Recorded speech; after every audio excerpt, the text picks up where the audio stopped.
Hello, everyone. Good evening. Welcome to this special, very special edition of the Green Lane, late evening edition. I am going to be joined shortly, like in a few seconds, by my wife, Tasha. We are going to be talking to you about immigration, Canadian immigration. So, um, this special edition of the Green Lane, of course, usually if you watch or you know about it, I usually do it at 3 p.m. Pacific time. It is now 7 p.m. Pacific, so you're probably 3 hours ahead. For some persons, if you're Was ahead. in Europe, you're 8 hours ahead, 9 hours ahead. In Asia, 12, 14, 15, depending on where you are. It could be Monday morning where you are. So good morning if you are tuning in from somewhere far away from Canada. But if you're in Canada, you're on the East Coast, then you're probably 10 p.m. And in the Central, you're probably around 9. And in the United States, similar times. In Jamaica, where I'm from, it's 2 hours ahead, so it's 9 p.m. But I wanted to come on at this time just to share some information about immigrating to Canada. I think it's important for us to get back to it because many things changed, many policies changed, many new policies came on stream, and a lot of things changed that people need to know about.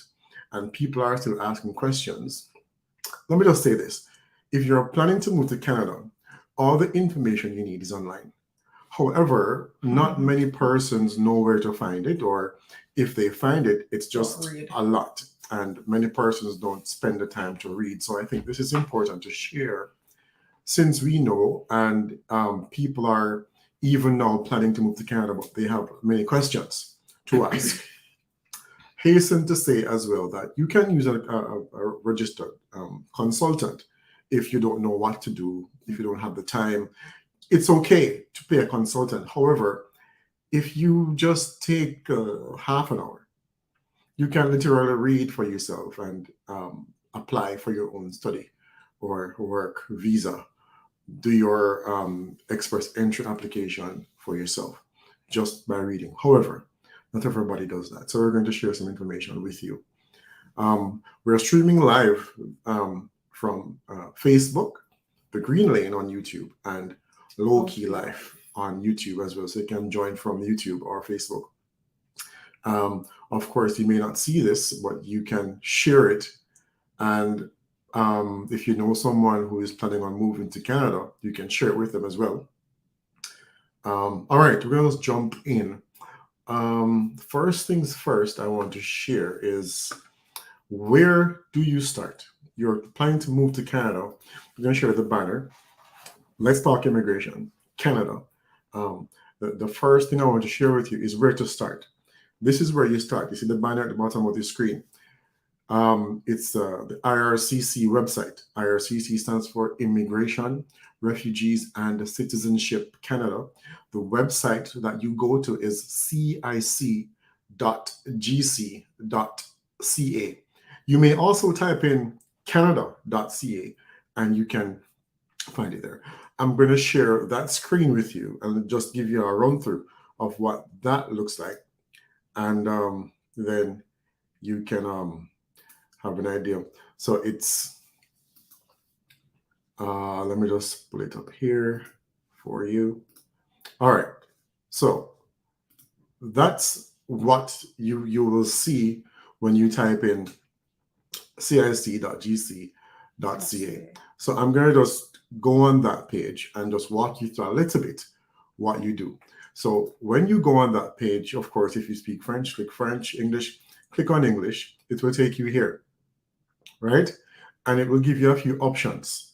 So you can sign in or create an IRCC secure account, right?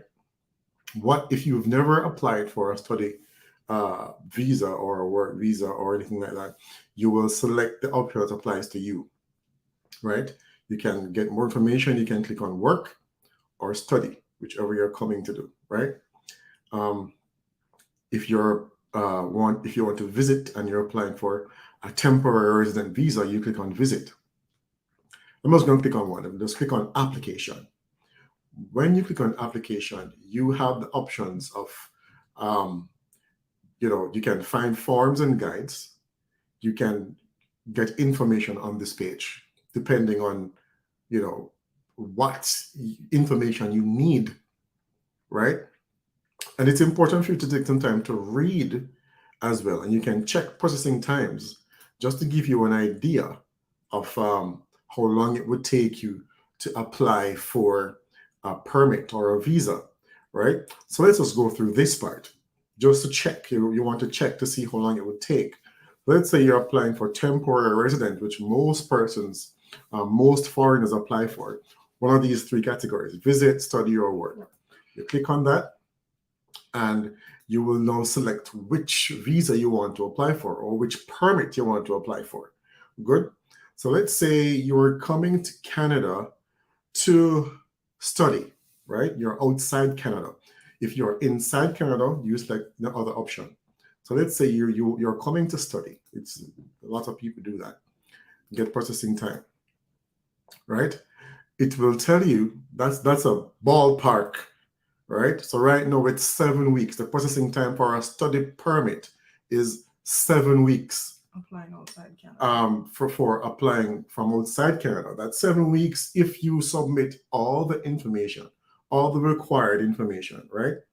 And you will see some information here. Let's change that to inside Canada. If you're inside, your processing time the same 7 weeks, right? Let's do a work permit from outside Canada. Where are you applying from? Let me see. I'm going to choose Jamaica because I'm Jamaican, right? And I'm getting the processing time. That is now also saying 7 weeks. So if you had come on here a few months ago, you would see a lot more time. But the backlog from COVID-19 is being cleared. So the time has shortened. And you will see them put this notification here under the 7 weeks that they are prioritizing applications for essential occupations, right? So you go on here and you can find that. One more thing I want to show you on this website that's important, that must be pointed out, and you can see I searched for it already, is proof of funds. Which just changed. No, and this just changed, right? So I'm gonna do the first thing that came up on the screen: proof of funds for skilled immigrants, and express entry in brackets. We're gonna talk about it a little bit. So this update was recently done, right? So I'm just gonna scroll down to the table. So this is it right here. This table shows the minimum amount of money you need to immigrate to Canada as of April 25, 2023. This was just updated a couple of months ago, right? So you will see the number of family members right here, and then you will see the funds required. Now, these funds are in Canadian dollars, right? So wherever you are in the world, you will do that conversion, and that's the amount you will need to have in your bank account at the time you're applying for your permit or visa to come. Also, this amount needs to remain in your account for the duration of the time that your visa is being processed, because they will check. Good. All right. So if you're coming by yourself, you need to show $13,757 Canadian, or the equivalent. Now, why? Why do you need to show proof of funds? Because they want to know that when you come to Canada, you will not become dependent on the government or charity or anyone else, right? That you can take care of yourself. And this amount is the minimum, because as we speak, Canada has become way more expensive, right? So that $13,000 it's a ballpark figure. Is a small ballpark figure, because a 1-bedroom apartment in Ontario or British Columbia will run you close to $2,000 per month. So if you multiply 2,000 by 12, you see what I mean? That's 20. That's what, 24,000. Am I doing the math right? I have no idea. Huh? I don't know. 2,000 by, yeah. So it's important for you to have as much money when you're coming. Now, I would also advise that when you're coming, don't show too much money. Maybe you're rich, right? Maybe you have a lot of money. Don't show too much over what's required. Right. Because then they're going to ask the question, okay, if you're financially sound, then why is it that you want to move to Canada? It's just a little thing, right? And you can see if you have 2 family members, the amount is 17,127, 3, and you see the figures go up as the number of family members go up, increase, right? And also to add, I think it's also imperative that as you look to come, whether it is you're coming to work or you're coming for school, especially if you're coming for school because you're doing school full time, you're not working, look at the area that you're going to be living in, because the cost of living does differ according to the province and also the area in the province. So the smaller towns in the province, for example, where we live in Surrey, right? If you go into Vancouver, the rent for something similar or even smaller is going to be way more than you would get in probably Langley or Abbotsford. So it's also important to use this as a guide, right? But also do your due diligence to research the areas that you're going to be moving to. That's a very important point. Look at the place you're going to. Check the province first. Which province are you moving to? And then you check the city that you're moving to, and you narrow down your search and you look for, go on Google, look at Google and rent in Manitoba, and then you narrow it down to Winnipeg or wherever you're going. And the same thing, you're going to Alberta, you check Edmonton, right there, you check Calgary, you look at the different cities, you look at the place, the exact city you're going to. You can also check Craigslist or Kijiji or one of those sites that people post apartments and rental units on. Facebook Marketplace, and get an idea of what the rent is, right? Right now in British Columbia, rent for a 1-bedroom apartment is ridiculous. It's going 16, 17 upwards. 1,000 per month, and many of these units do not include utilities. Yeah. Right?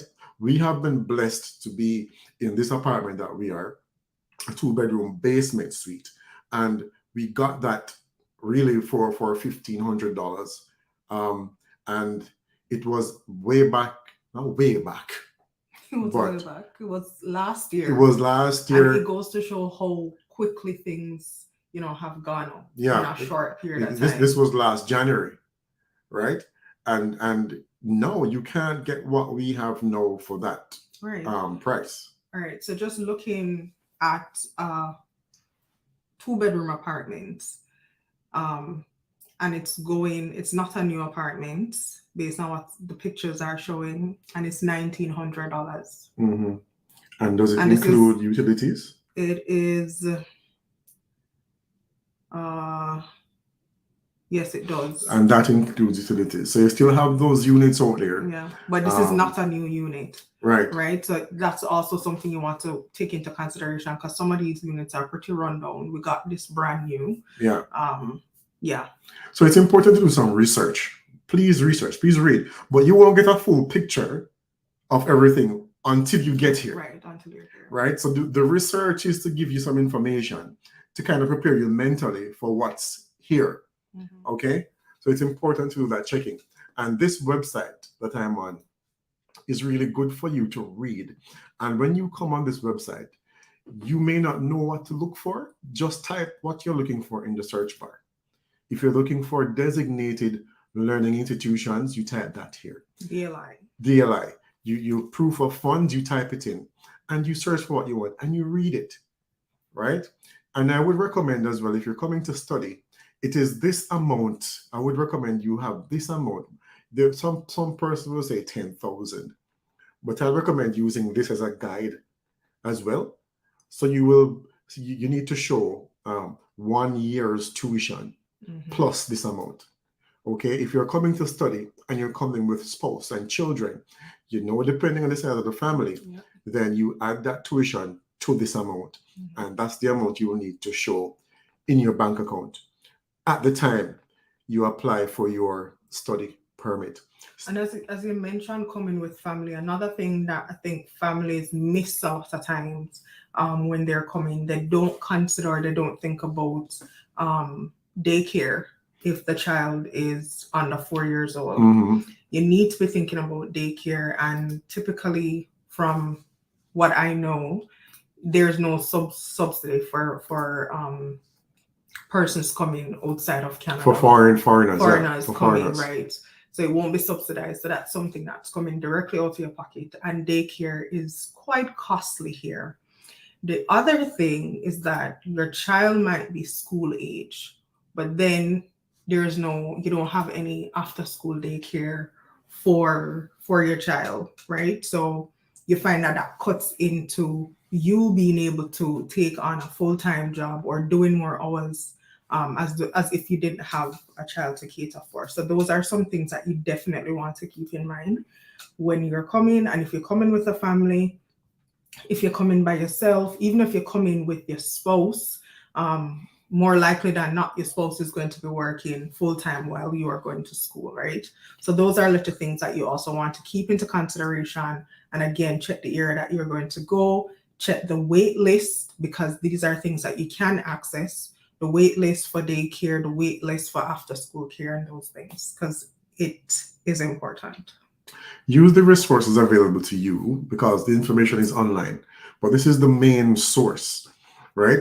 If you can't find the answer here, you will not find it anywhere else, right? Because this is the Government of Canada's official website for immigration, and all the information is there, right? So we're talking about immigration, Canadian immigration, and this is the website you go to. Right here, it is cic.gc.ca, or you could just do canada.ca, and this is where you find all information. I'm also going to share with you their Twitter account. Tash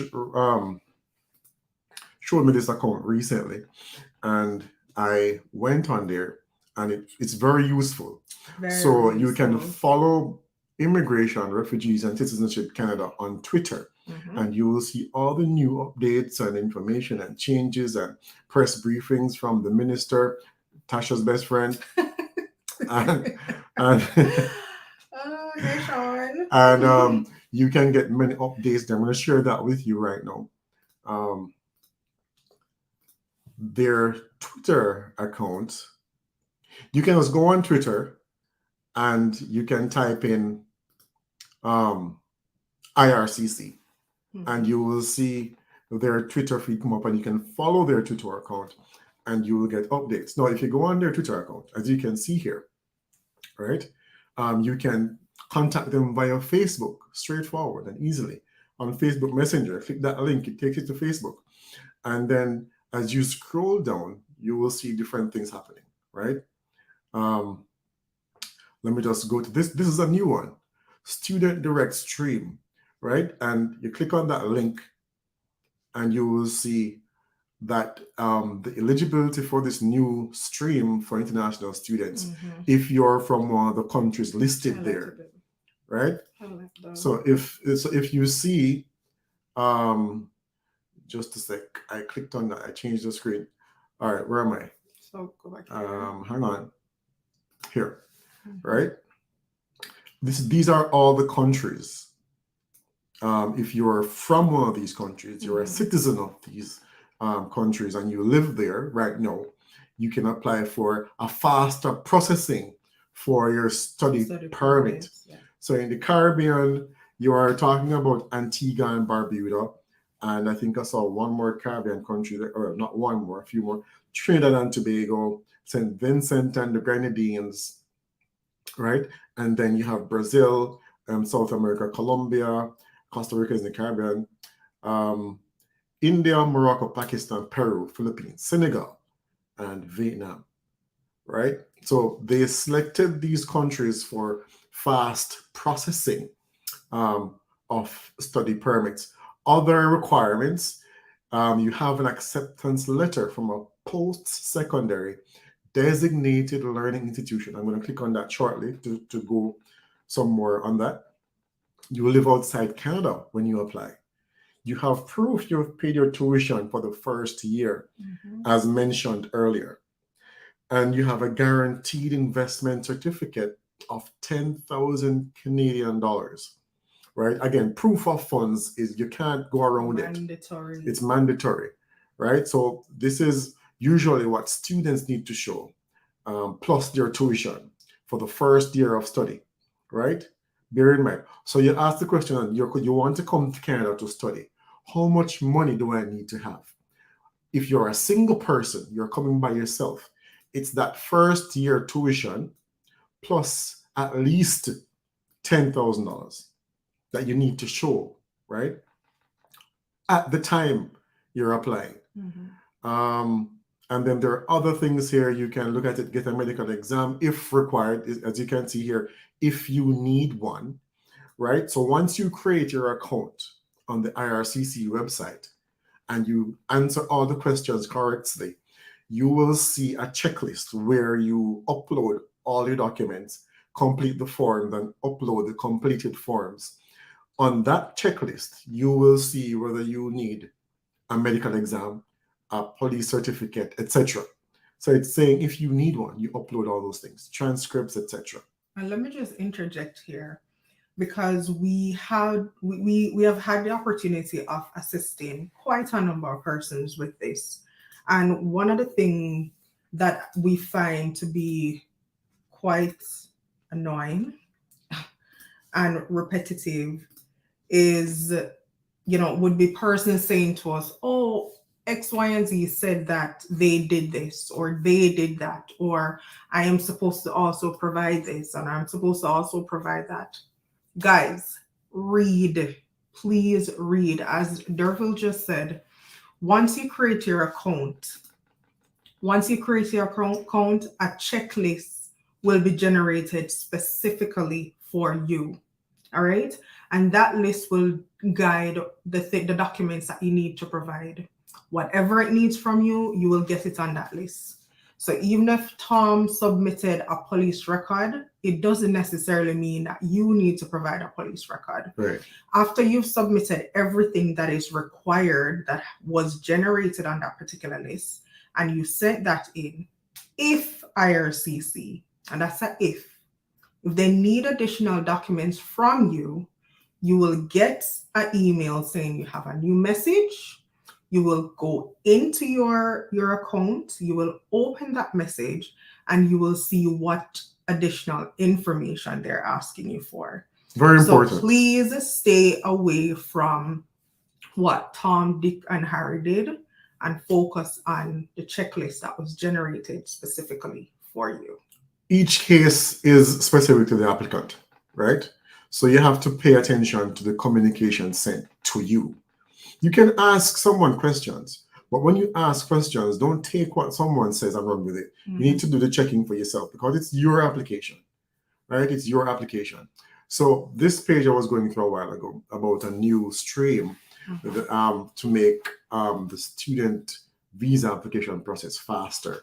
Of course, again, if you're from one of these countries listed here, you can apply for the student direct stream. Okay, so you can check that out on their Twitter site. All right, so we're going to continue. So we're talking about student stream and Twitter, and we're going to go through. There are many more things here on their Twitter account. I'm going to go back and share that account and just show you what information that you can get there. Right. So here we are again, right? So this is the IRCC's Twitter account. You can go on there and you can get all kinds of information. This one right here, VFS Global. VFS Global is that institution that the government of Canada has partnered with to provide assistance and to process applications for persons applying to Canada. For example, you submit your application online. You will go on the VFS Global website to find your local visa application center, right? You go on their website, to find whichever country you're from. You can go on there and find it, and you can set up an appointment at the VAC to submit your passport. When you get that email to say you've been approved for a permit or whichever permit or visa, you will go there, submit your passport through the VAC. You will do your biometrics, etc. Some VACs will offer assistance in submitting other documentation, right? But VFS Global is that company that does it. So that's important as well for you to know. And you will see support for housing for asylum claimants. Recently, there was a situation in Toronto where some asylum seekers and refugees were homeless. They came to Canada and they landed, left the airport, and had nowhere to live. It was a sad situation, but they have gotten help since from residents and other organizations. They were on the street for some time, for a few weeks, right? And this is something that the government wants to avoid at all costs. And that's the reason the proof of funds is so important. Mm-hmm. They don't want you to come here and then you're homeless. There were also some students in Toronto that were homeless for a while as well. Yeah, because it is serious, especially when they go to these larger cities like mm-hmm. your Vancouver and your Toronto, right? Housing is not just expensive, but it's very hard to find in those cities, right? Very hard to find. And many students don't come to Canada with that load of funds. They come to Canada with limited funds, right? So it's important that you prepare mm-hmm. yourself and you do some checking. Check it with your school. Maybe your school has dormitories. Mm-hmm. Some schools don't, some do.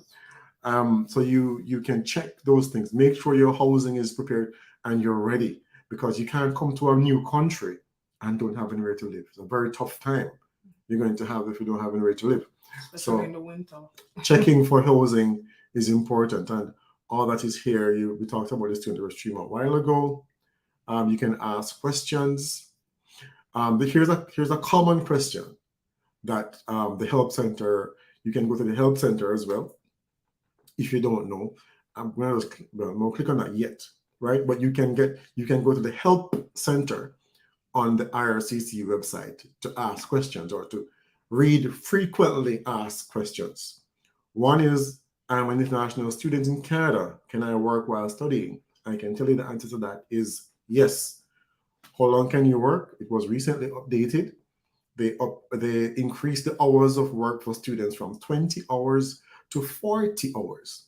So international students can now work full-time pretty much in Canada, but it's up full-time while studying. Full-time while studying. Right, because they could always work full-time once school is on break. Yeah. But they've updated it to say while you're studying, you can work full-time, but it was just for 1 year. Yeah. So because there was a shortage in the labor market right. And they wanted to fill that. And it was good for students as well to earn some more money to pay off those tuitions, mm-hmm. right? But you need to manage that because you need to keep your grade up. Yeah. And you need to keep your health up while you're making that money to help you to survive here. So that's their Twitter account. So these are resources. Don't get scammed. You don't need to get scammed, folks.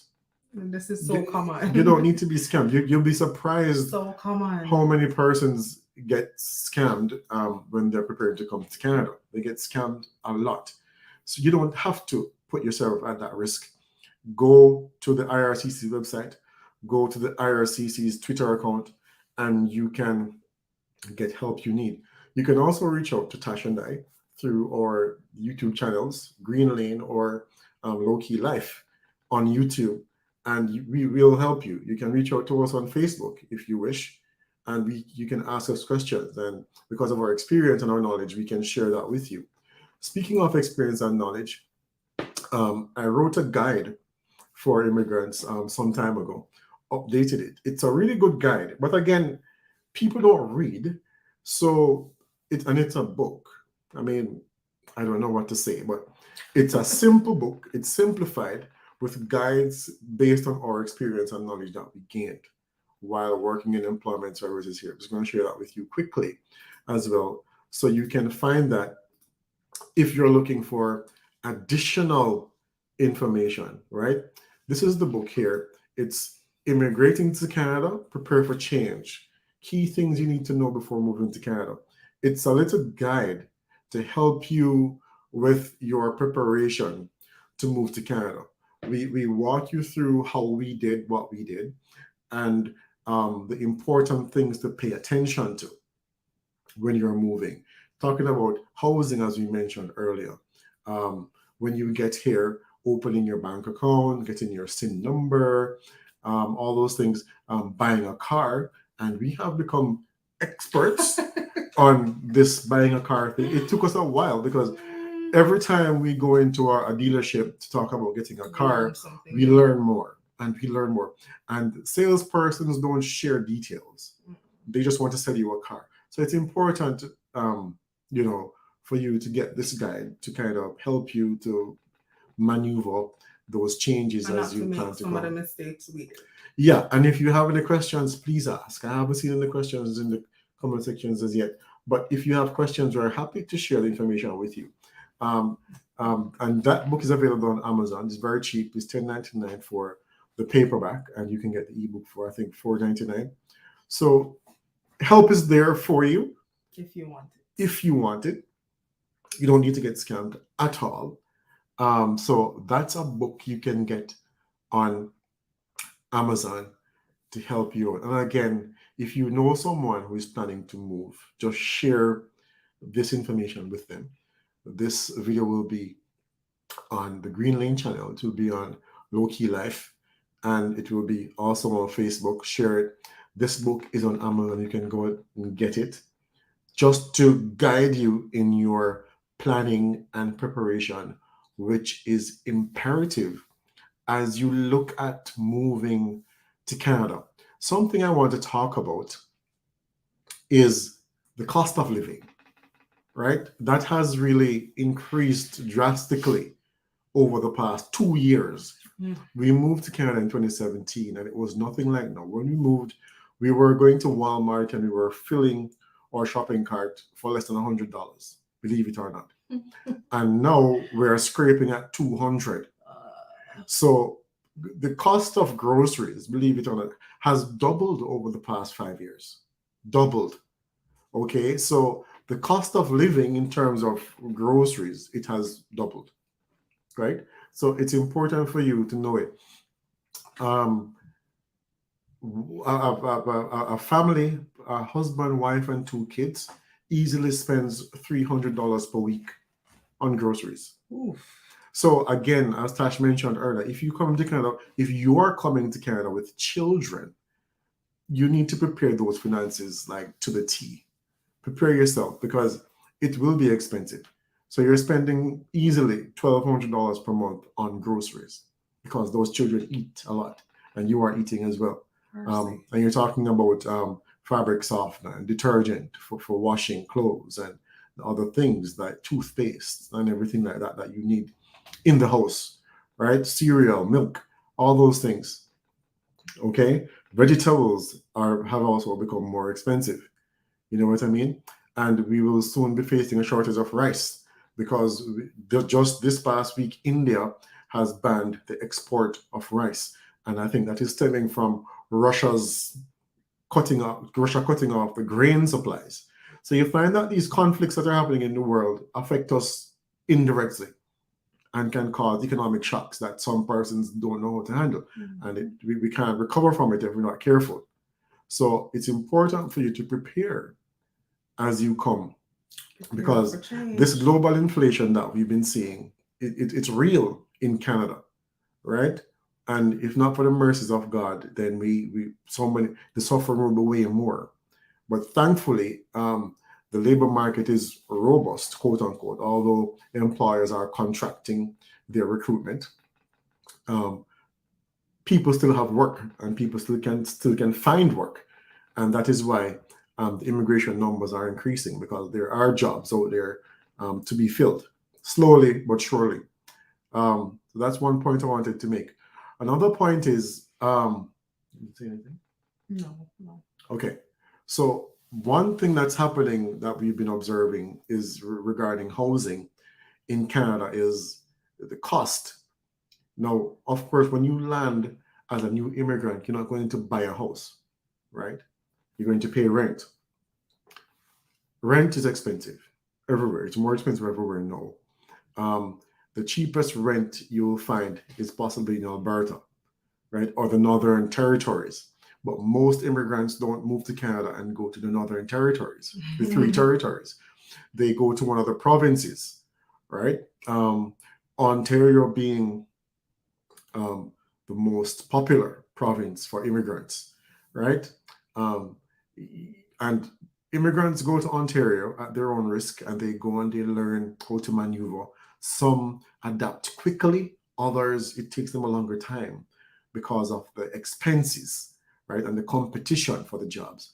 Now, one of the things that influence the high cost of housing is demand.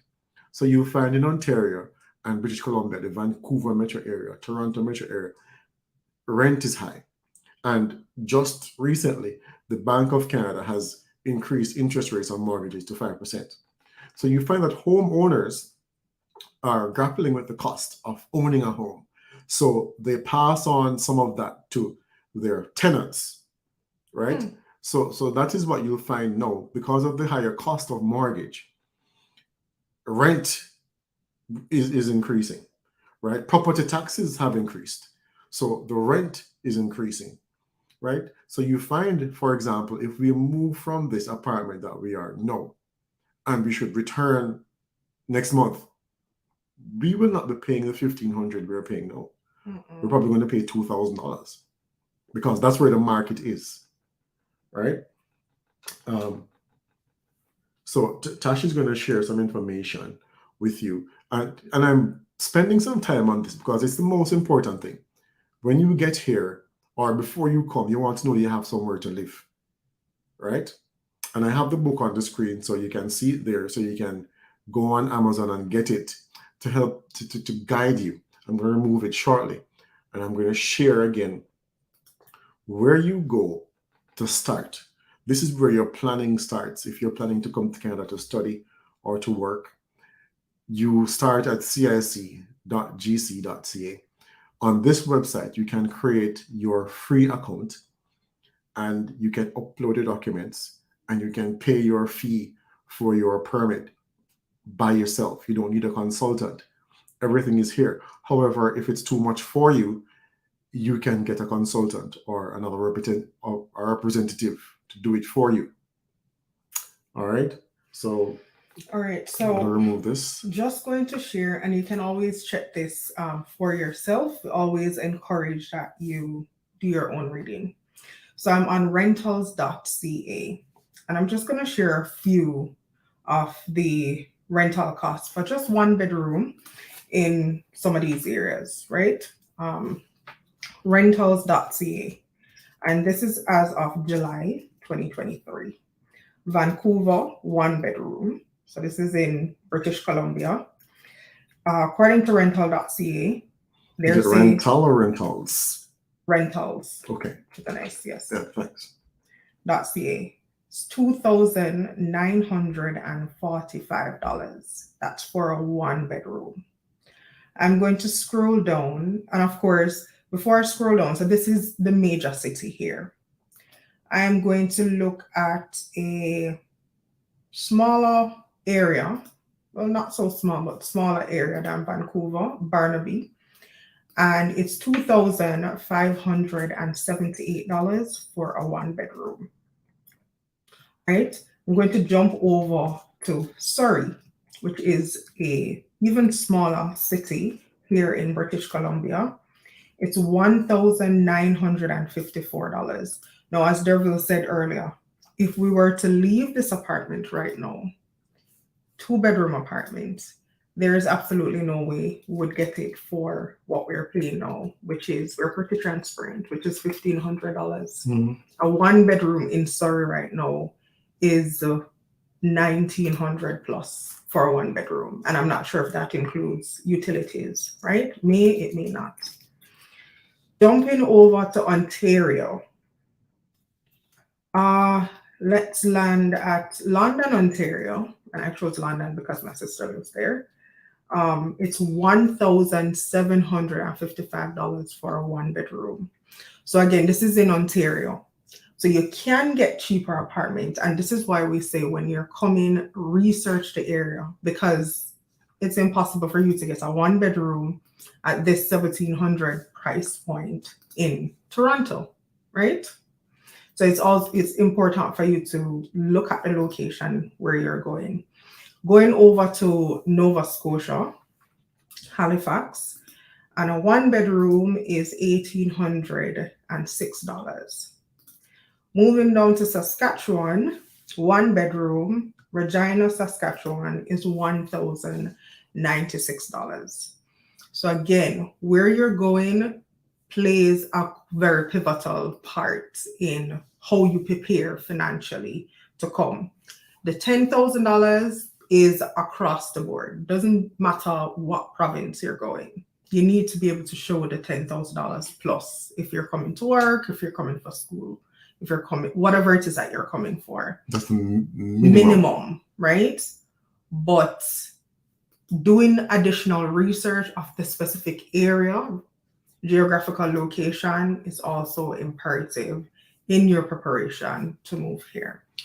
You will also find that where you're moving to, the amenities around, if you're in a school district, for example, or you're close to certain, like things like hospitals or universities or those kind of things, the rent is higher, right? If the amenities around influence the cost of the rent, as well, and the type. So if we were to look specifically at the type, and this is just average ballpark, an apartment, $1,911. A studio, so you don't have any room, everything is just in one, $1,407. A 1-bedroom, $1,758, and it keeps going up. 2 bedrooms, etc. If you're looking at a condo, $2,261, and if you're looking at a house, $2,286. And that's just average. They're giving us average costs. National overview. So this is the average as they look at all the provinces. Right. And other things that influence the cost of rent is if you're going to pay utilities separately, if you require renter's insurance, which some landlords are now charging, especially if you live in one of those strata type apartment buildings, there is insurance. There are condo fees depending on where you live. So there's a difference if you're going to on the outskirts of the city, inside the city, if you live in a strata type building or a basement suite or versus a coach house.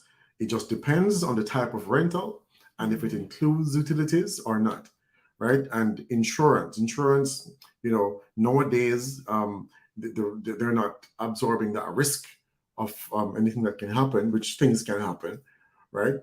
And as I mentioned before, a family with 2 adults and 2 children, like as I mentioned, spends average $300 per week on groceries, and this is based on studies that they have done. Clothing, most immigrants come with their clothes, but when you get here, if you're not prepared for winter, then you will have to spend some money on winter boots, winter jackets, etc. Right? That's a fact as well. Now, here is the thing that we're going to spend some time about and talk. It's about motor vehicles, right? Now, we have gone through 1, 2, 3. We've gone through 3 cars. We're on our 4th car now. And I'm going to walk you through because it's a reality. When we just got here,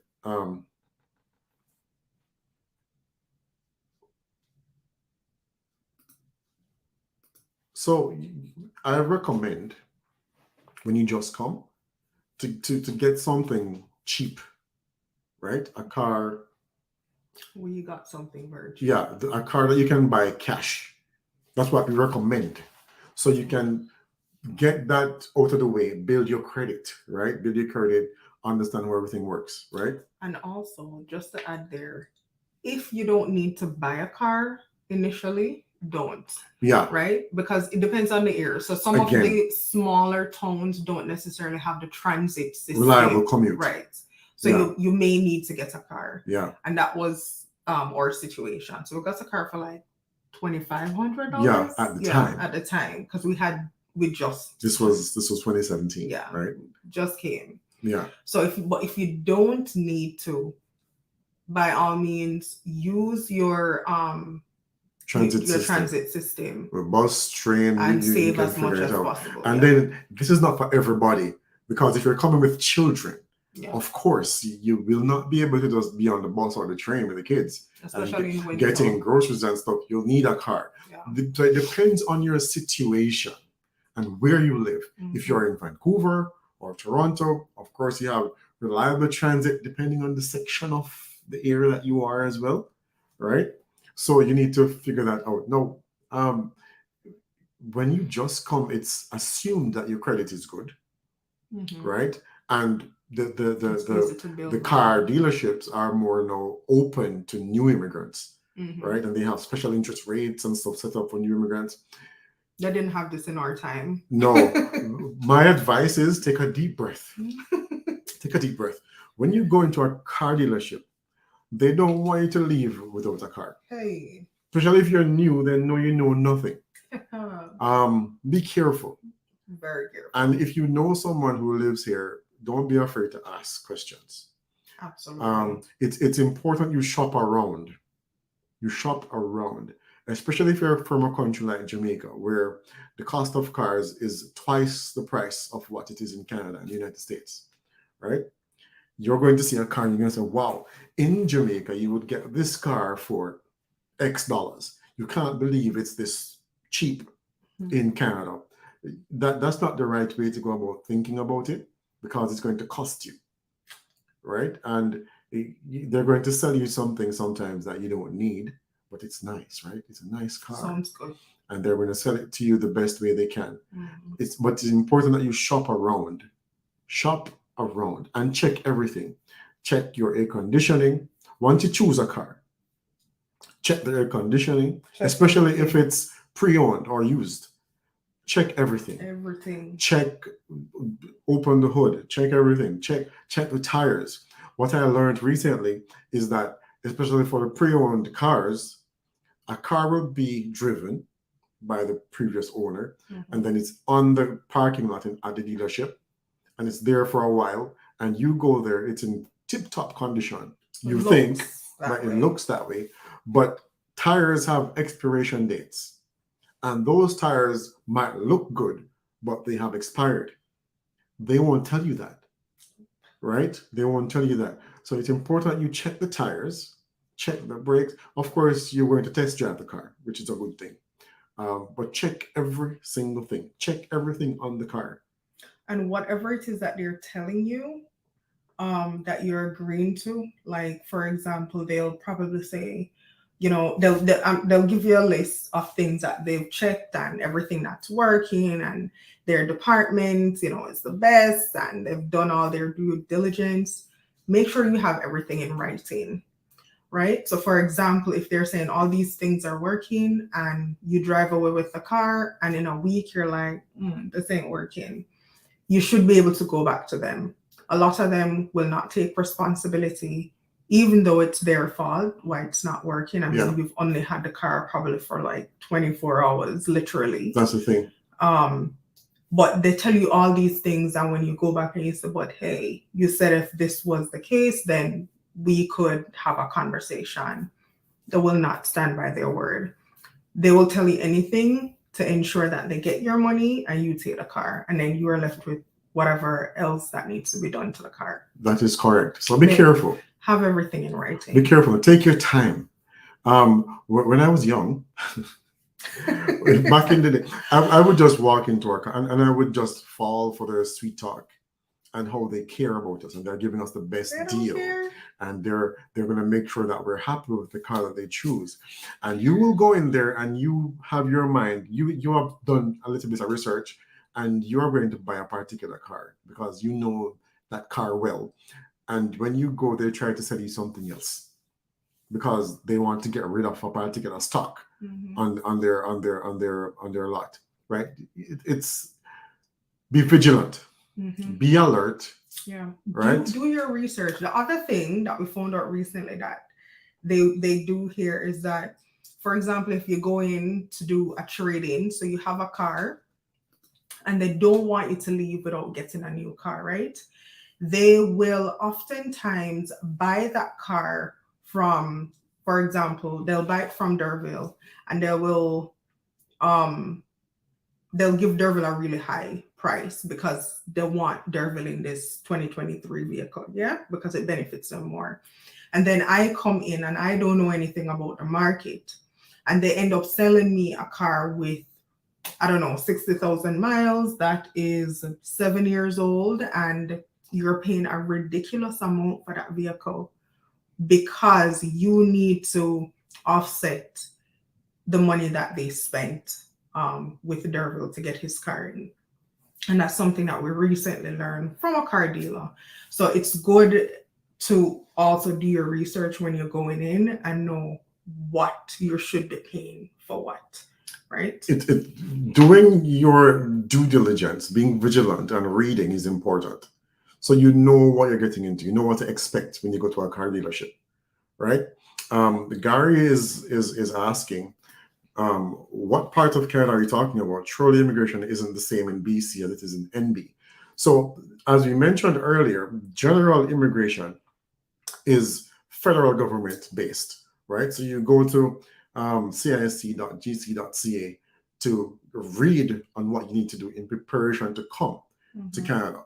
Now, in terms of rentals and cars and different things, it differs by province. And again, we talked about housing as well. What pertains to BC is not the same in New Brunswick or Nova Scotia or Manitoba, right? It differs by province based on depending on what you're looking for.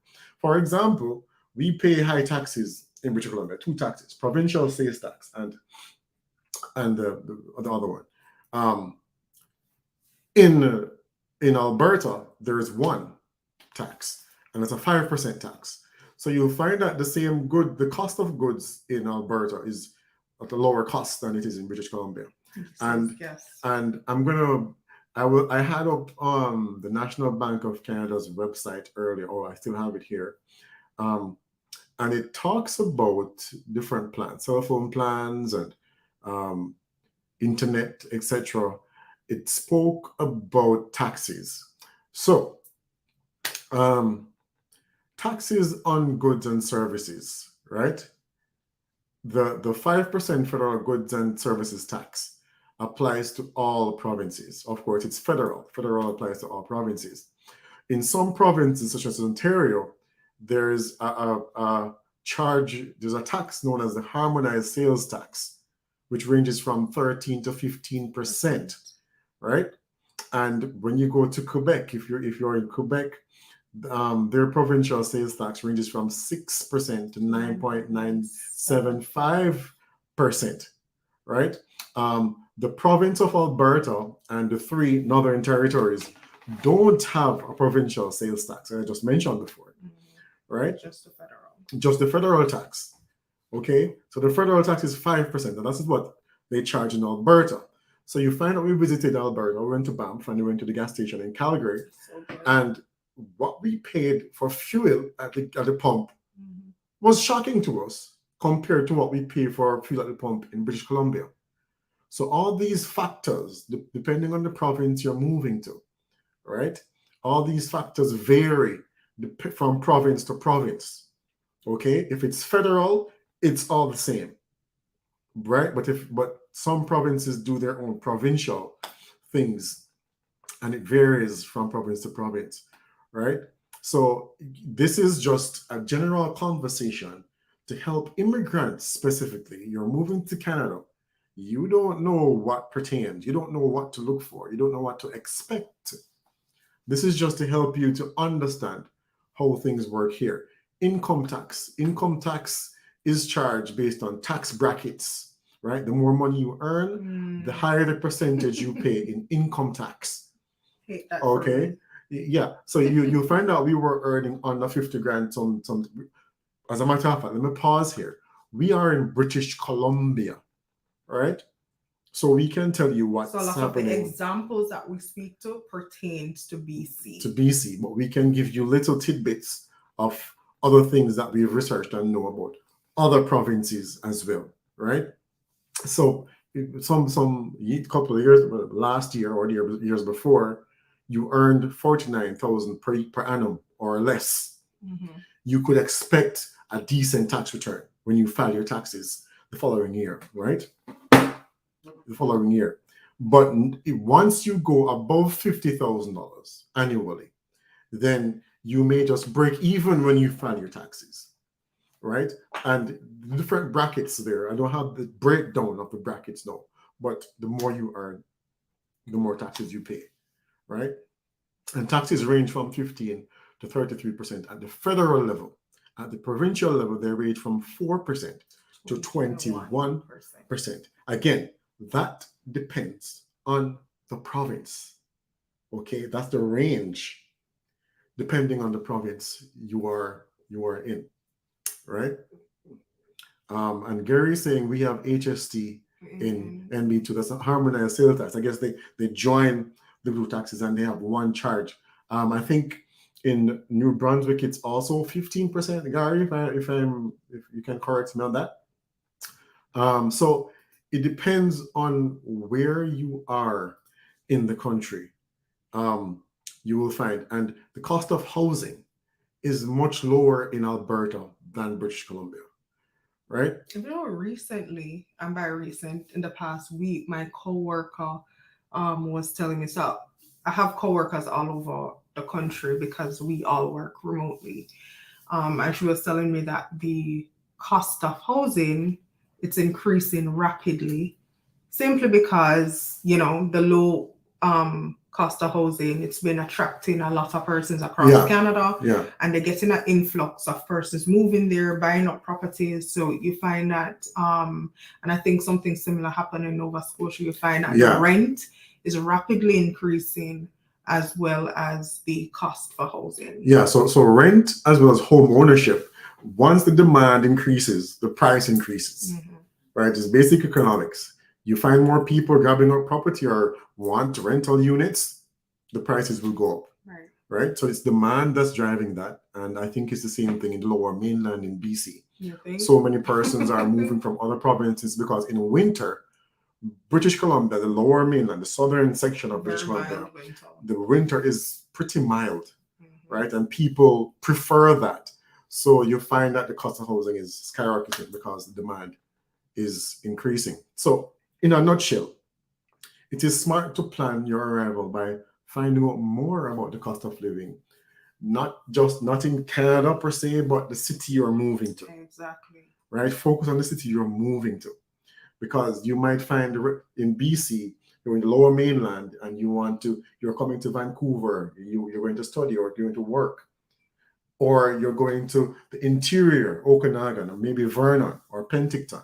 You will find the rent and everything varies. You're still in BC, but it varies, right? And New Brunswick is one of those cheaper provinces as well. But you'll find that New Brunswick's winter is way harsher than anything you will see in British Columbia, especially the lower mainland, the southern section, right? So those persons, you've heard that Canada is cold. It's cold across the country, but then once you leave British Columbia, then you're going to find harsher winters, harsher winter conditions in those winter months, right? So that is something to consider as well. If you do not like winter, right, it's something to consider. And it's a big trade-off that you're going to do because, for example, if you're looking for lower housing costs, you might want to move to Alberta. However, you're going to find your winters are not playing around. It's harsh in Alberta. You're going to find that your summers are hotter, really hot in Alberta. And Alberta is also susceptible to tornadoes as well. Some things we don't see in British Columbia because we don't have a lot of flat prairies, right? So that is another thing to consider as well. And when you move over now to Nova Scotia on the East Coast, the conditions change again because you're going to find those Atlantic hurricanes. They're going to find a lot of rain. Right now, they suffered flooding this week because of heavy rains in some parts of it in eastern Nova Scotia, right? So you find these different weather conditions vary from province to province. So that's also something to consider as well as you determine where you're going to settle in Canada. Crime is still very low compared to other countries, still relatively safe across the country. But you find that in your larger cities, of course, with the concentration of people, you have more incidents of crime happening, right? In the lower mainland where we are in Surrey, you find that gangsters are here and they do this and that and they go around and they cause chaos.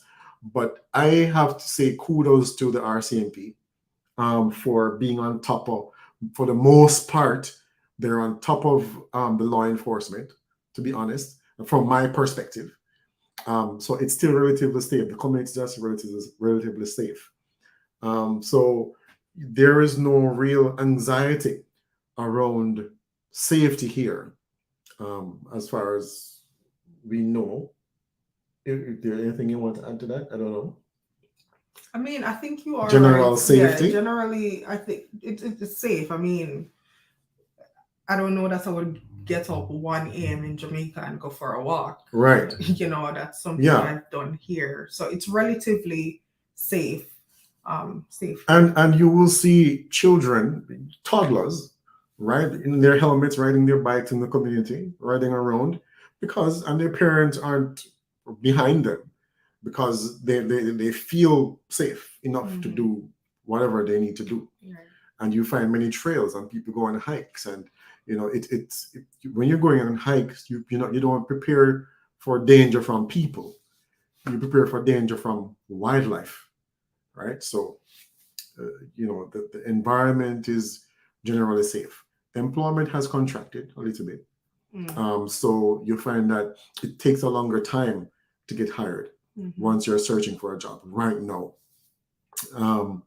And the economics is something that fluctuates. Sometimes it's really good, and then sometimes it contracts. So it's right now, based on my experience, it has reached a point of contracting.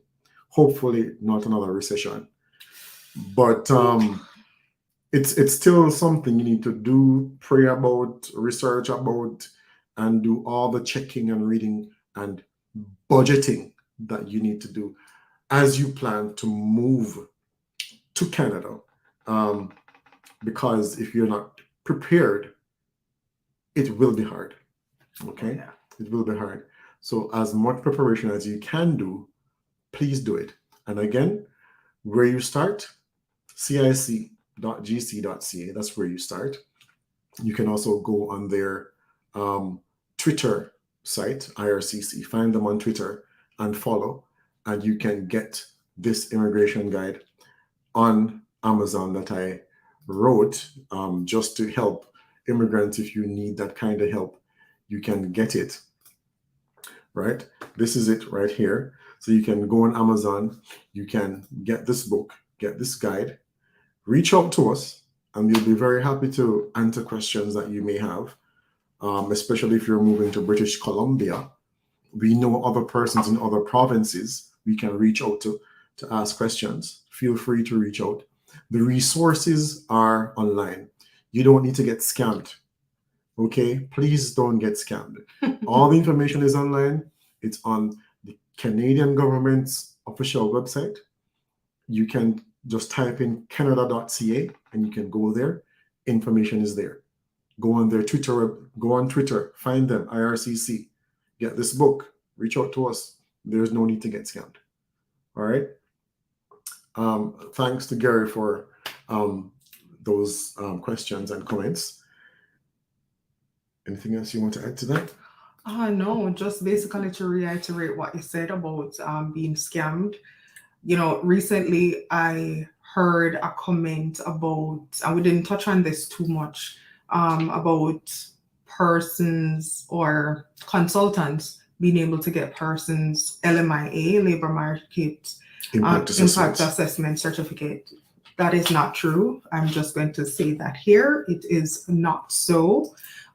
There is only one way of obtaining that, and only IRCC can give that out. And it's typically given to an employer for them to be able to hire international talent. So for those who are saying, I'm a consultant, I can obtain your LMIA to go to Canada and collecting persons money, please stop. And for those believing, please do read. And let me just add to that as well, that many persons are out there telling you they can probably get you a work permit or a study permit. They can't. They can't get you a permit, whether to study or to work. What they can help you to do is to submit your documents on the IRCC website. They can help you to do that only, right? And no one can issue a permit in the country you're coming from.